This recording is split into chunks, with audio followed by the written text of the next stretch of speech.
Okay, what the heck happened with Rand Paul and his neighbor? Because this story it's been a week now since Rand Paul was attacked in his front yard, but the story remains a mystery and something isn't right. The inconsistencies are just bizarre.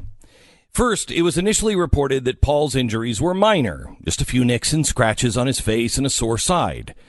We now know that all of those injuries were severely underreported. Paul suffered 6, we were told at first. Well, third, 5 broken ribs. Now it's 6 broken ribs. Bruises on his lungs. 3 of the broken ribs were displaced fractures, which could have led to internal bleeding and even death. These are not, quote, minor injuries. There's only one way to describe this, and that is a vicious attack. The next inconsistency was the motive. Initially, it was said that the attack was a result of a long-running feud the two men had over leaves and lawn clippings. Well, that makes sense, maybe, in an upside-down world, if he had minor nicks and scrapes. But one neighbor now said the two men haven't even spoken to each other in several years, which seems to back up a statement made by Senator Paul's advisor, Doug Stafford, who said the first conversation with the attacker happened when Senator Paul's ribs were broken. This was not a fight. It was a blindside, violent attack by a disturbed person, end quote.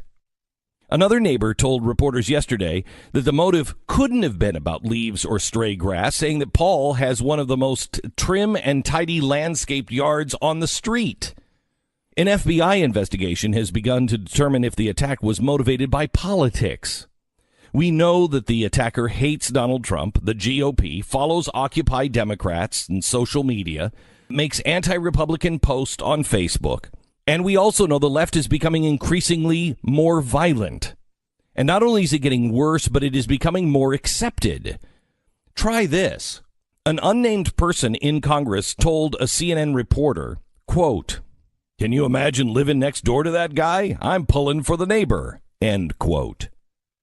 Is this congressman actually glorifying a possible politically motivated attack on a sitting senator that resulted in 6 broken ribs with a bruised lung? Isn't this what happened right before the Civil War?